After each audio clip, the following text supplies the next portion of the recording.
So to wrap up Calling in Career Week, I am here to introduce our speaker. And I have to say, the world of career counseling is a small one, and we all tend to know each other. So it's my pleasure to introduce to you Helen Horyza. She is an award-winning author and founder of the Career Coach Entrepreneur Academy. Helen holds a Master's of Science degree in career counseling from Sac State and is a professionally trained coach through Coach Training International. Her mission is to inspire individuals to reach their greatest potential. If you want to learn more about today's topic, we actually have her book in the library for you to access, and we have more information, and you're more than welcome to chat with her after the talk today. But I want to welcome Helen Horyza.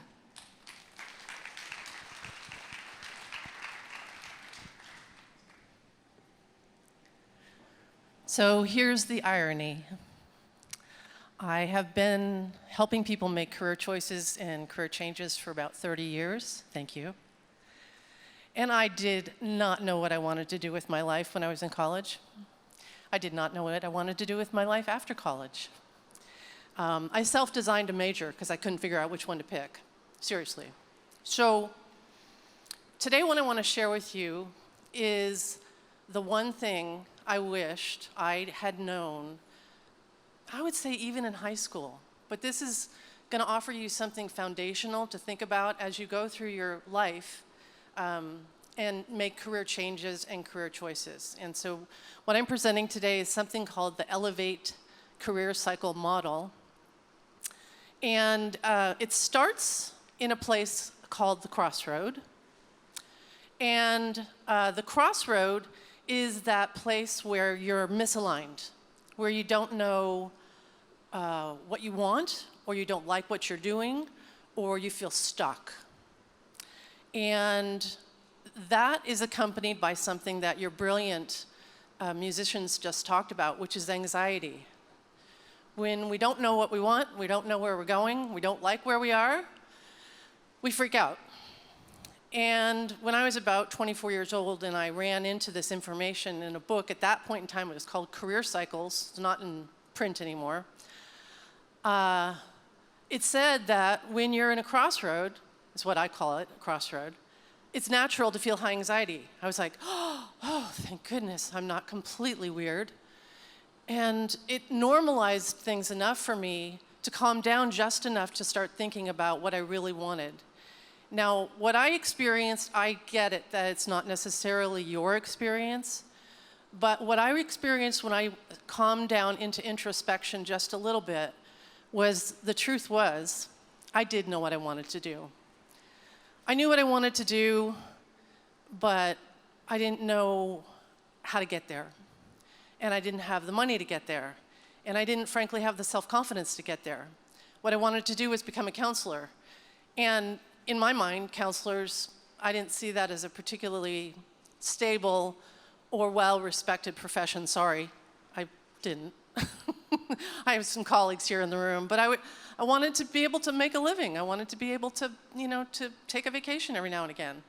But I got out of the crossroad and I started exploring. And so the next part of the cycle is the journey. And I took a self-assessment and I looked at what I enjoy doing and what I value and what I'm interested in. And I thought about my personality and my style. And so I'm going to plug your Career and Life Planning Center here because you have a resource to do that, to do a self-assessment. It's really hard to find the courage to do what you really want to do with your life, even if you don't know what it is or you do know what it is, if you don't have the reassurance that that's what you're meant to do, that that's what you're designed to do, that that's your gift, your vocation, however you like to say it.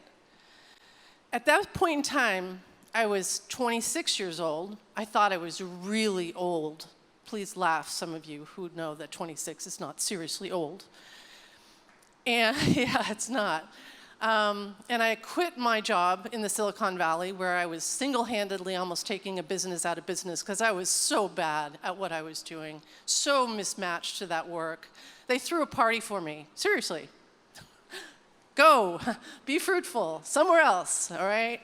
And so I did. I drove to this place called Sacramento, California from the Bay Area, and I enrolled in Sac State.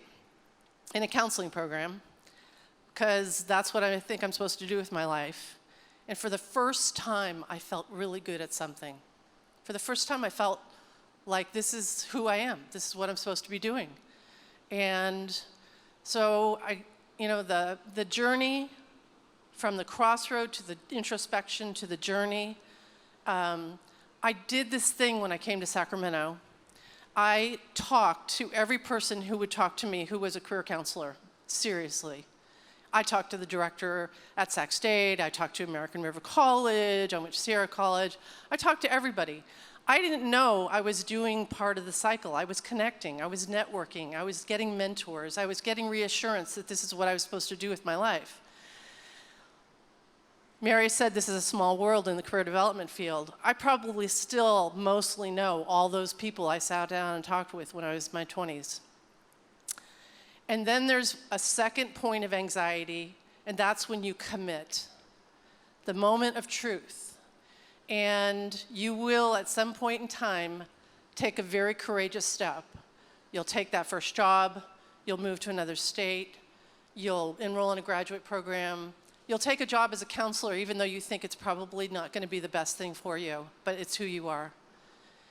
And when you come out the other side of that scary moment, you feel really good about yourself.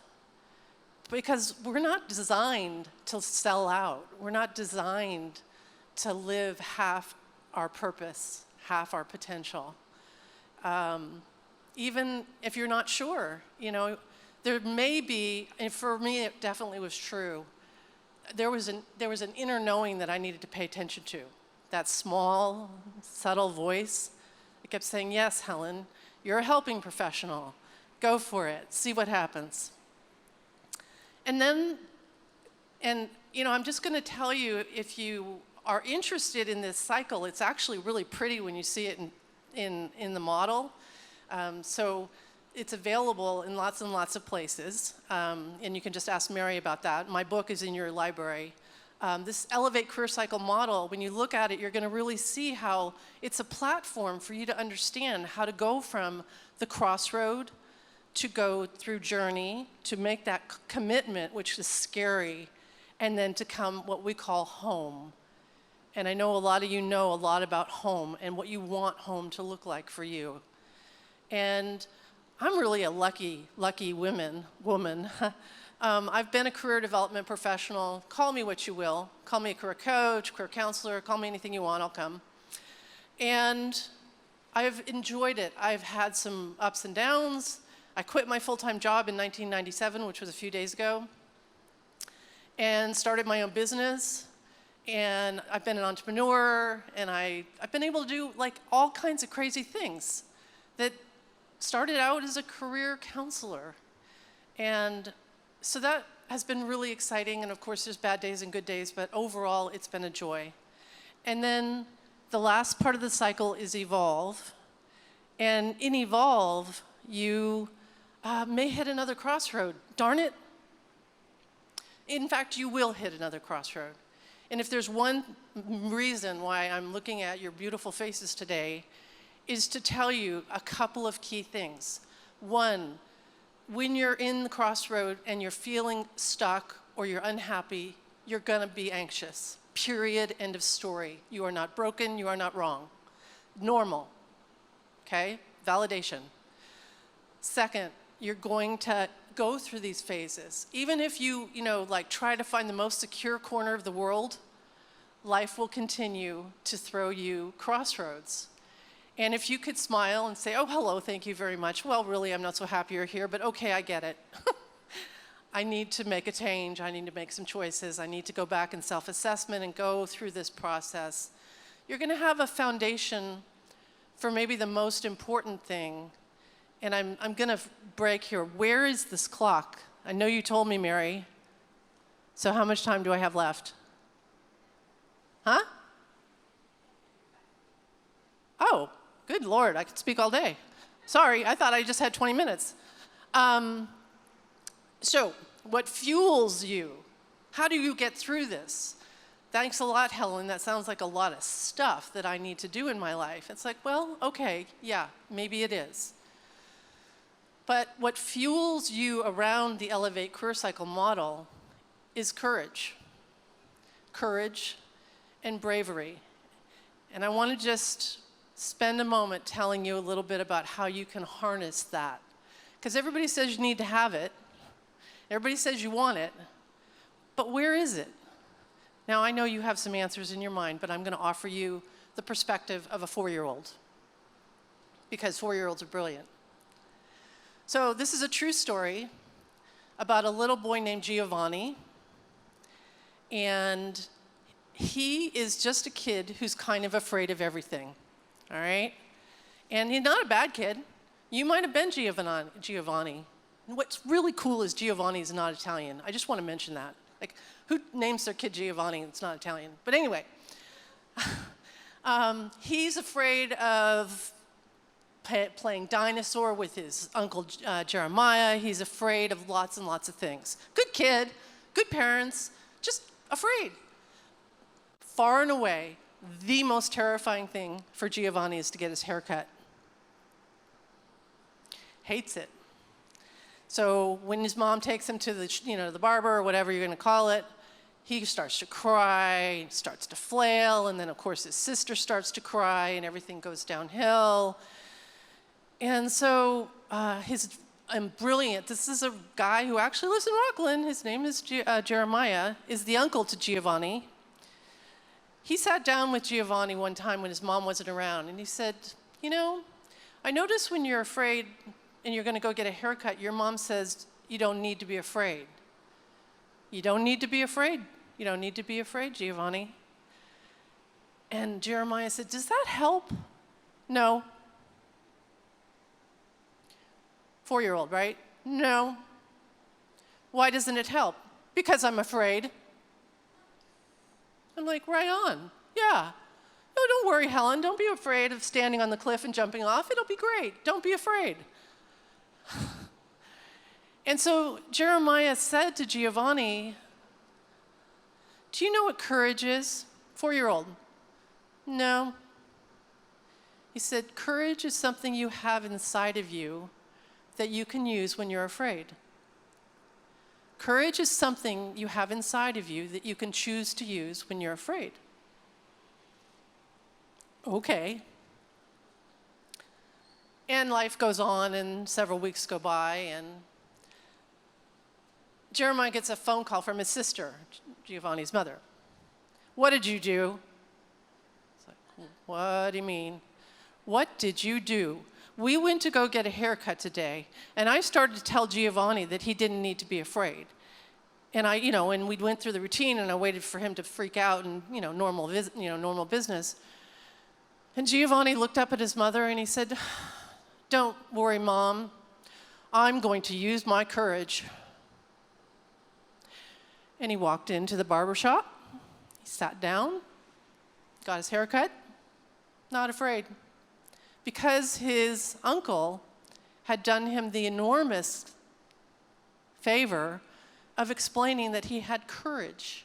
He had unlimited resources inside himself that he could draw on whenever he wanted to. And when you're 4 years old, you just buy it. You don't question it, right? So basically, he could put on his superpower cloak whenever he wanted to. And I'm sure that Giovanni's not going to live a life of complete courage. But I want to share that with you because your journey through career development, through making decisions, if you're sort of like me, feeling stuck and lost at points in time, other times feeling like I was gifted to do something that the world doesn't pay very well for, or doesn't respect all that much. That's my story, not yours. And then you might have to go to school again, which frankly, I didn't want to go back to school until I did.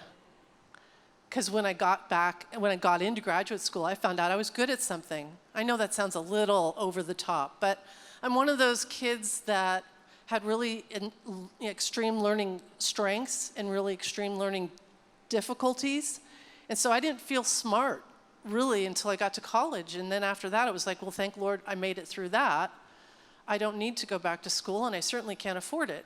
And I'm just sharing a little bit of some of the processes I went through, and the fact is that most of the time, not always, but in my case personally, having the willpower, the discipline, and the persistence to be who I am, not who the world wants me to be or what I think I should be, and pursuing whatever I needed to get there has really paid off. And I want you to remember, if you can, as you came to chapel on this Friday morning when you had a lot of other things to do, and you could have been anywhere, and you've actually kind of thought about not even coming. I know. I want you to remember to use your courage, that you have an unlimited supply of courage within you. The whole "you don't need to be afraid" thing, useless, sorry. You are afraid. You do hit crossroads. You do go through transitions and periods of being unknown and being stuck. And I just invite you to use that unlimited supply of courage. And thank you very much for taking the time to listen this morning.